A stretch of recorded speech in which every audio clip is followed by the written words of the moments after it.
paresseuse et la jeune fille travailleuse. Il était une fois un père et ses 2 filles qui vivaient ensemble dans un pays lointain. Une des filles était travailleuse et l'autre très paresseuse. « Ma sœur, tu ne fais jamais rien. Tu pourrais m'aider ?»« Oh, mais à quoi bon? Tu le fais très bien. Pourquoi je m'embêterais à faire le ménage? Je n'ai aucune envie de me salir les mains. » Leur père, qui était très âgé, travaillait dur et était bien fatigué. Le soir, leur repas n'était fait que d'une soupe et d'un peu de pain sec. Un jour, le père fit une demande à ses filles. « Mes chères filles, vous êtes tout ce qu'il me reste. Je vous aime beaucoup, mais je ne peux plus subvenir seul à vos besoins. Vous avez grandi, vous êtes des femmes maintenant.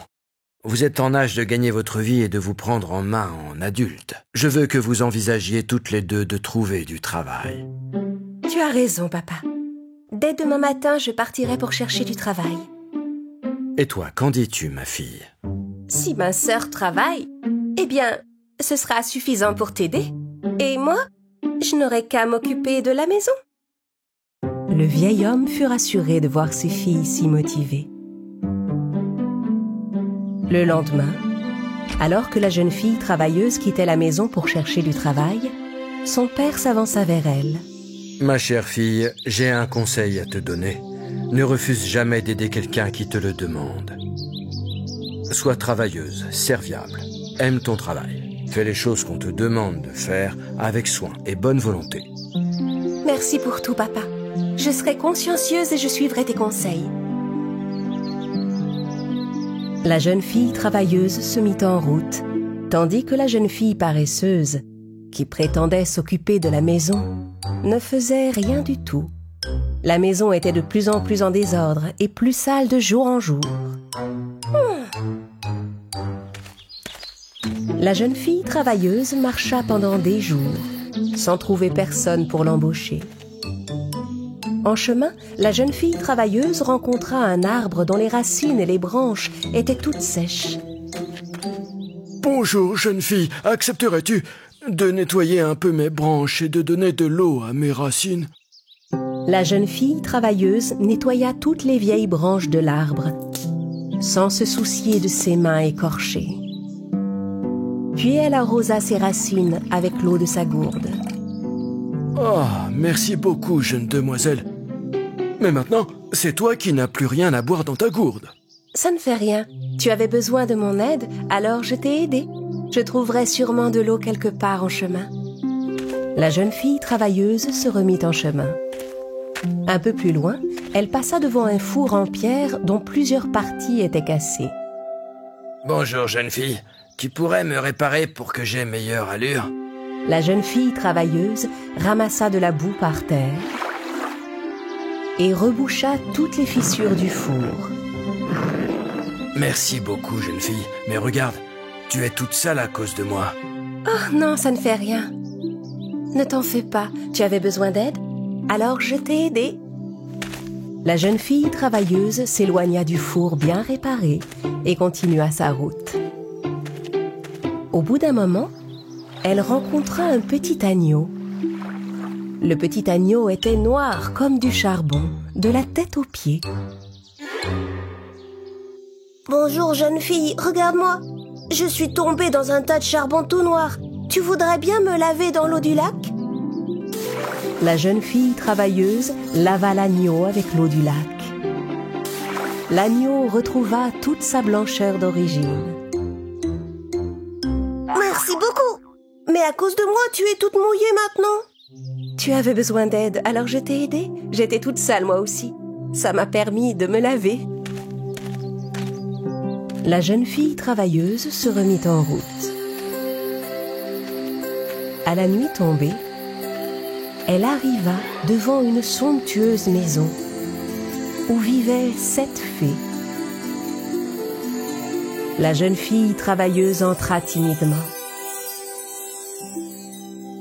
Bonsoir. Je suis désolée d'entrer chez vous sans y être invitée, mais je me demandais si vous auriez du travail à me donner. » Tu peux rester ici si tu veux travailler pour nous. Nous avons 7 chambres en tout. Il faudra que tu nettoies 6 d'entre elles, chaque jour, consciencieusement, mais jamais tu ne devras entrer dans la 7e. La jeune fille accepta le travail. Elle nettoya les 6 chambres consciencieusement chaque jour, comme l'avaient demandé les fées, une année entière. Elle n'entra jamais dans la 7e chambre. Et quand elle eut gagné assez d'argent, elle demanda aux fées la permission de rentrer chez elle. « Bien sûr, jeune fille, tu peux rentrer chez toi. Tu l'as bien mérité, mais dis-moi, pourquoi n'es-tu jamais entrée dans la 7e chambre? Mon père m'a appris à faire mon travail avec soin et bonne volonté.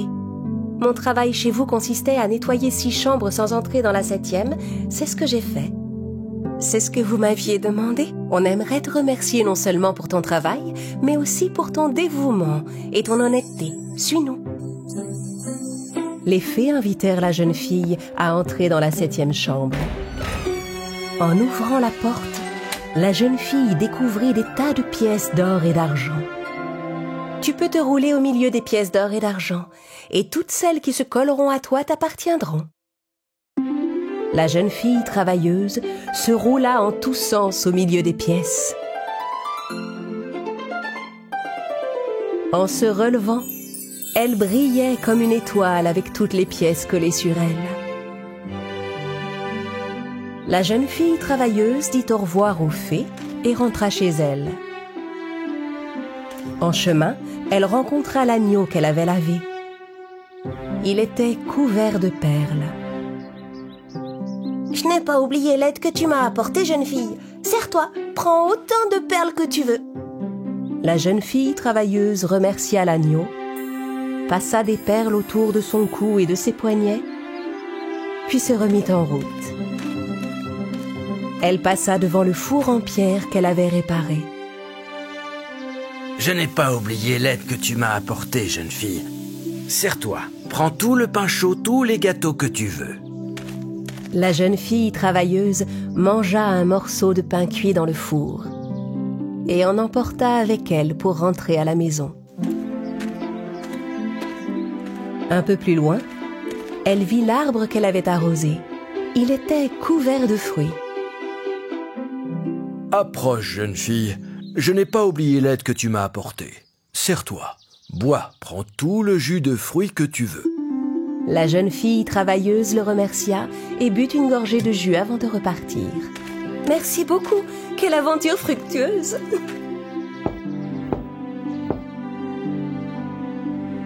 Son père et sa paresseuse sœur vinrent l'accueillir. La jeune fille ouvrit son baluchon plein d'or et de perles. La jeune fille paresseuse fut folle de jalousie en découvrant que sa sœur était devenue si riche. « Toutes ces pièces d'or!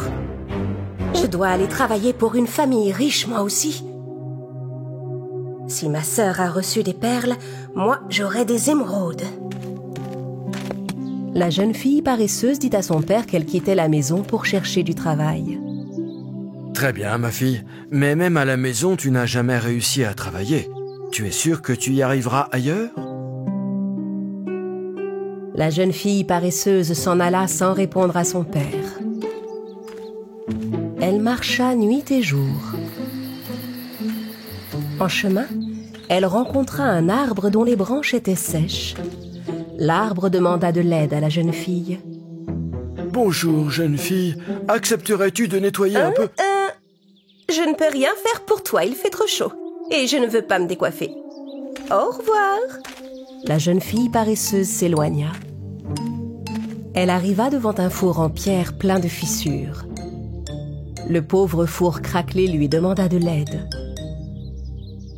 « Je ne vais quand même pas m'abîmer les mains à faire de la maçonnerie pour te réparer. J'ai la peau trop fine et délicate.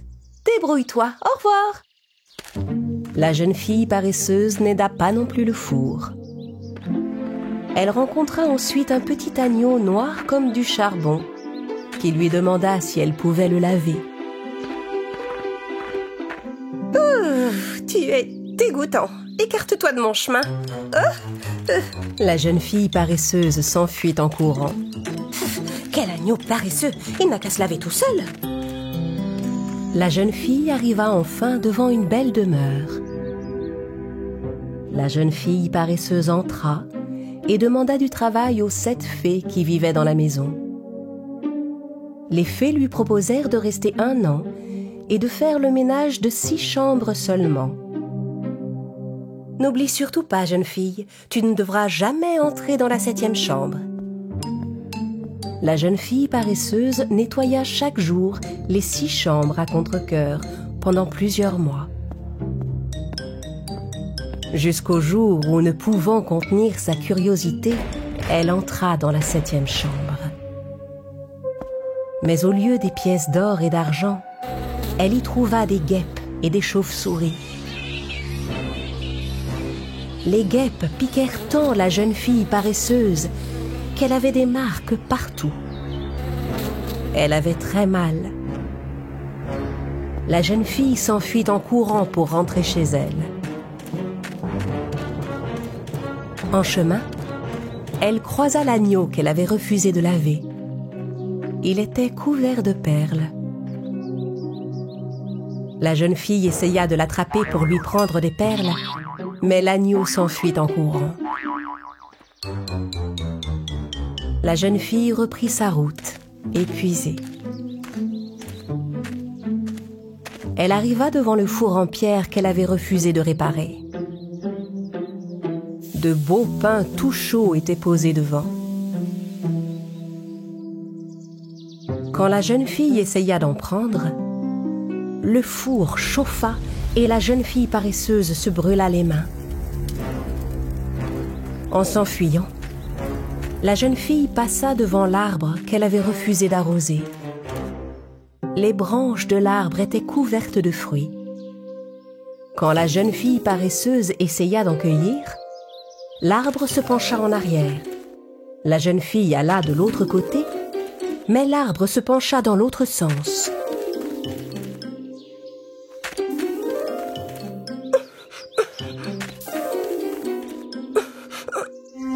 Fatiguée de courir partout, la jeune fille paresseuse finit par renoncer à cueillir les fruits.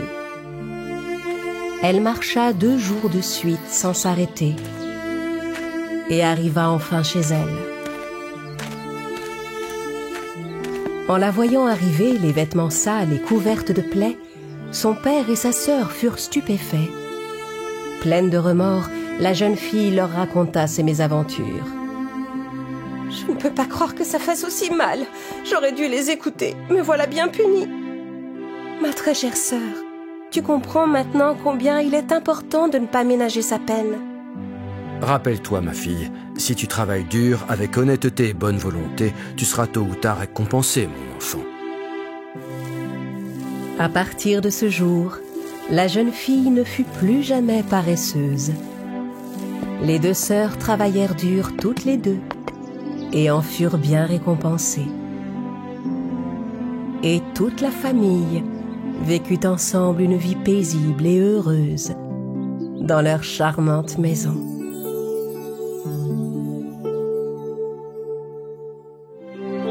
Réponse.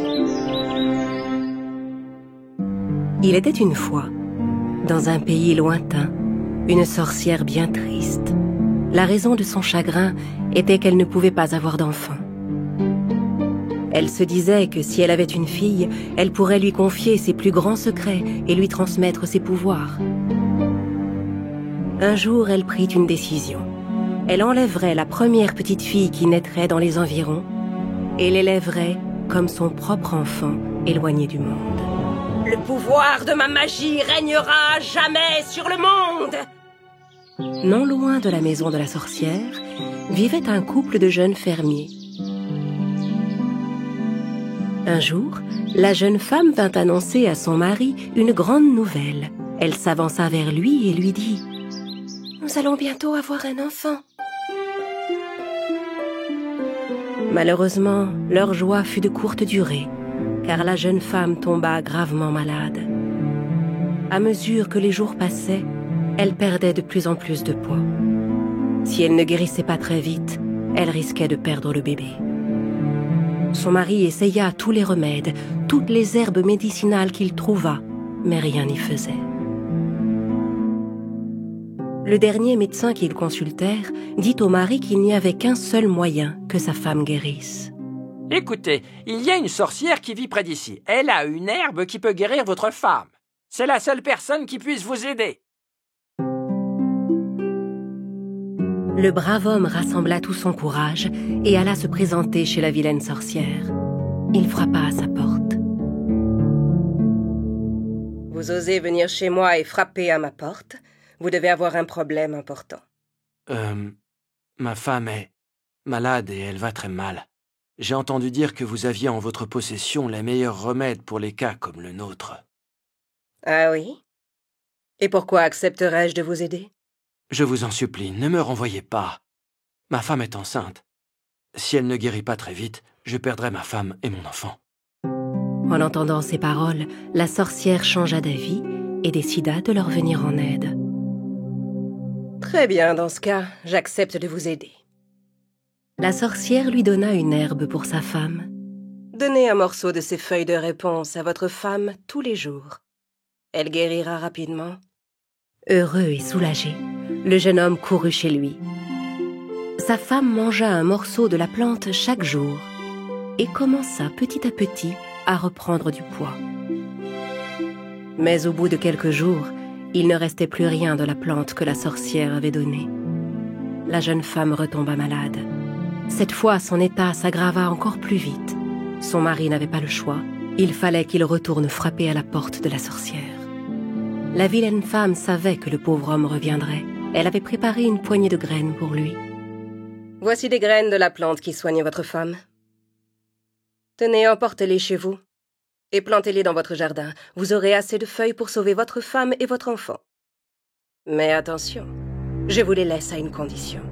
Si votre bébé est une fille, vous devrez me donner l'enfant. » « Non, c'est impossible, je ne peux pas accepter. » « À vous de voir. » La sorcière lui ferma la porte au nez.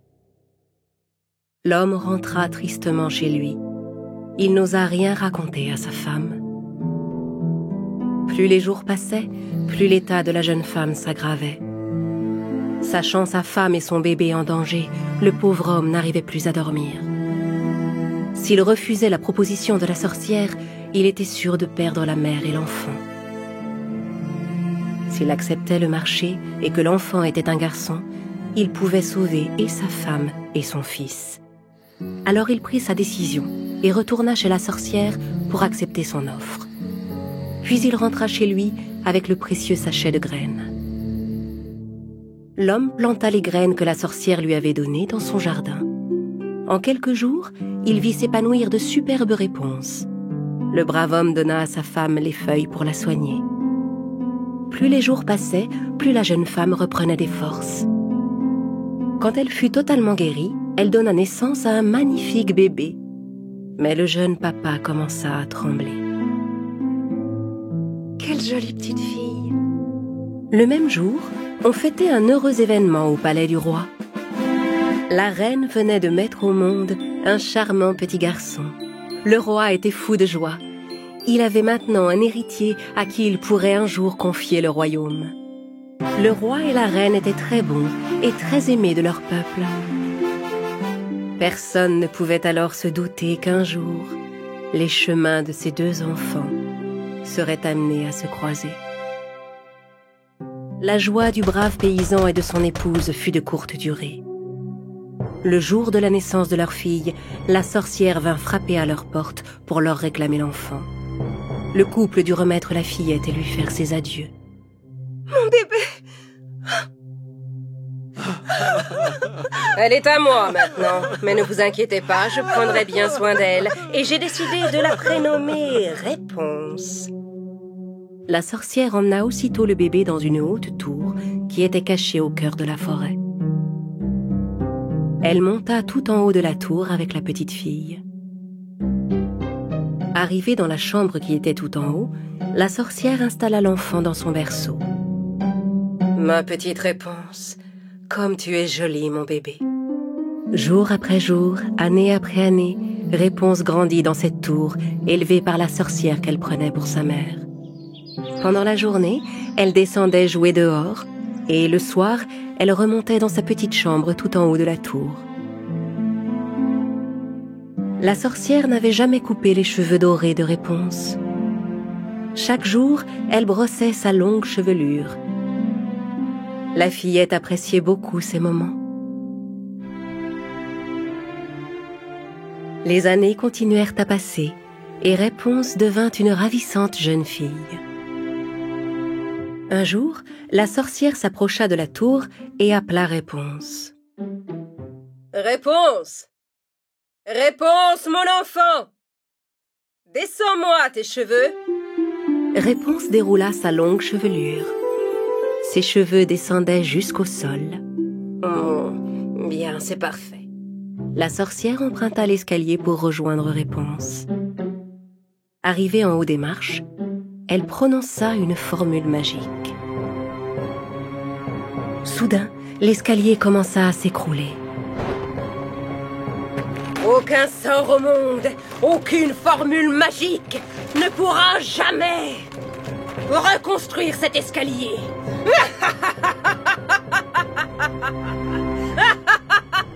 Stupéfaite, Réponse comprit alors qu'elle ne pourrait plus jamais sortir de cette tour. La sorcière utilisait les cheveux de Réponse pour descendre de la tour chaque matin. Et le soir, elle revenait au pied de la tour et appelait. Réponse! Réponse! C'est ta mère, mon enfant. Descends-moi tes cheveux.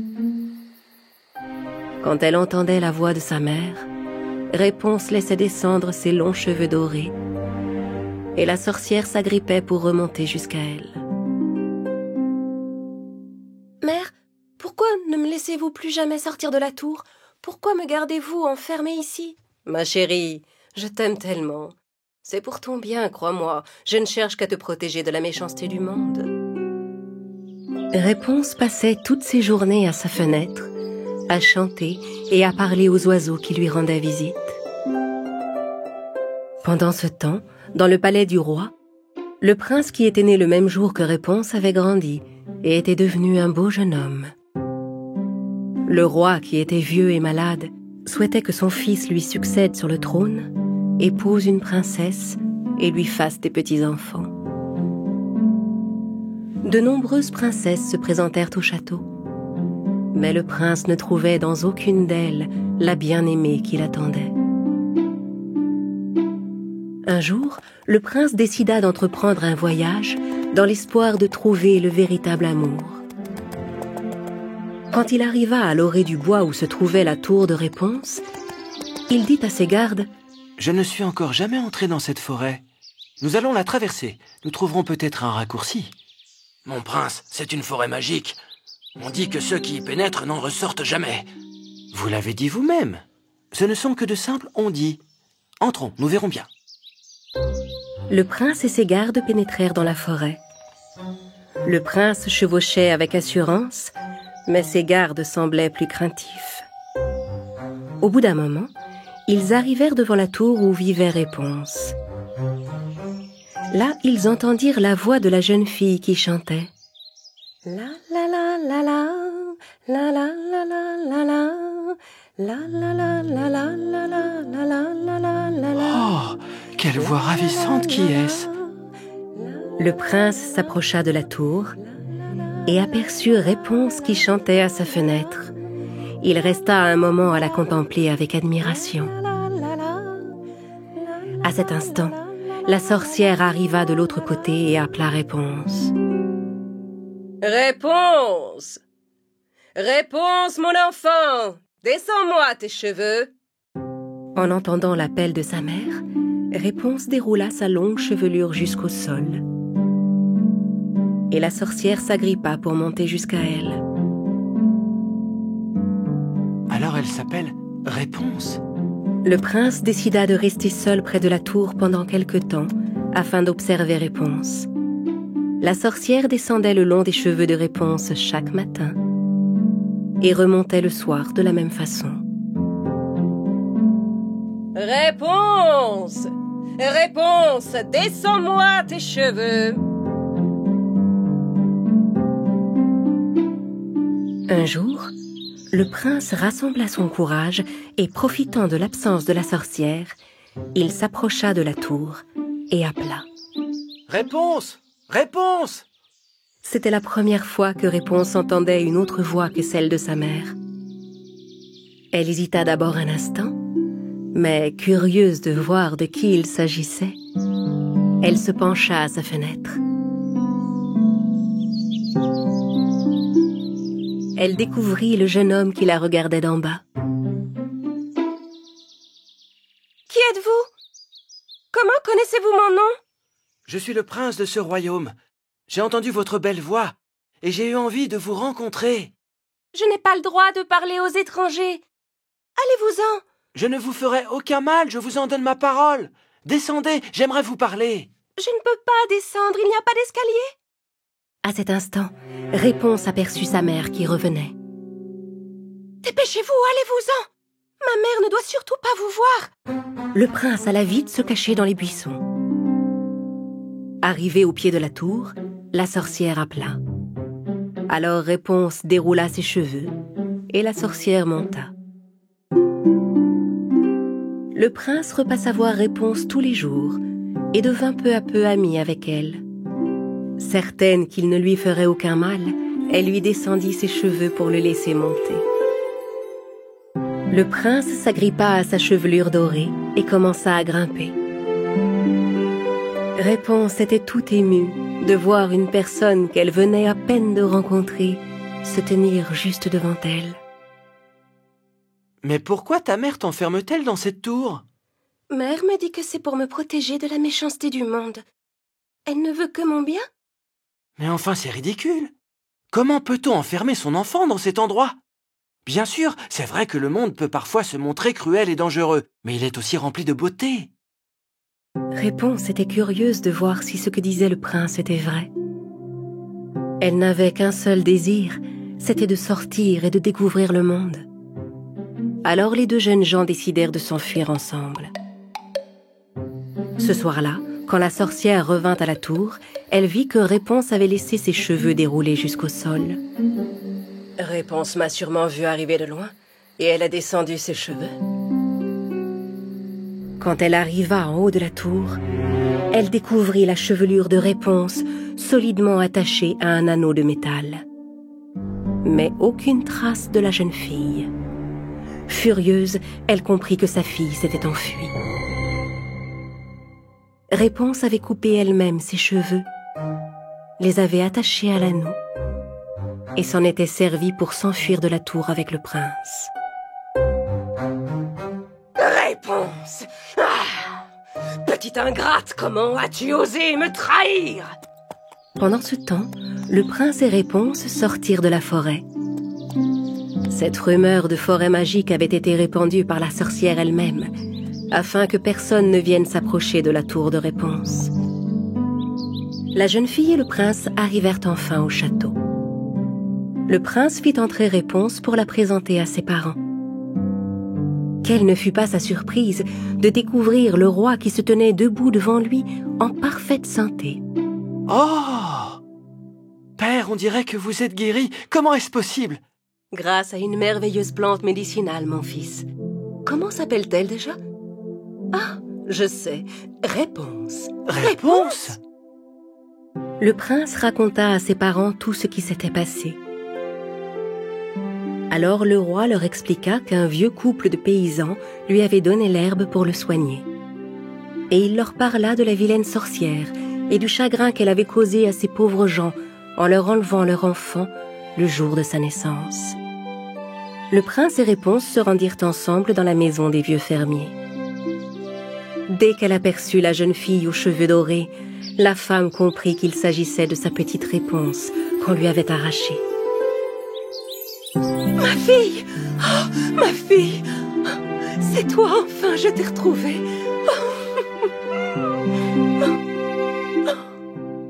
Réponse avait retrouvé ses parents. Ils lui racontèrent son histoire depuis le tout début.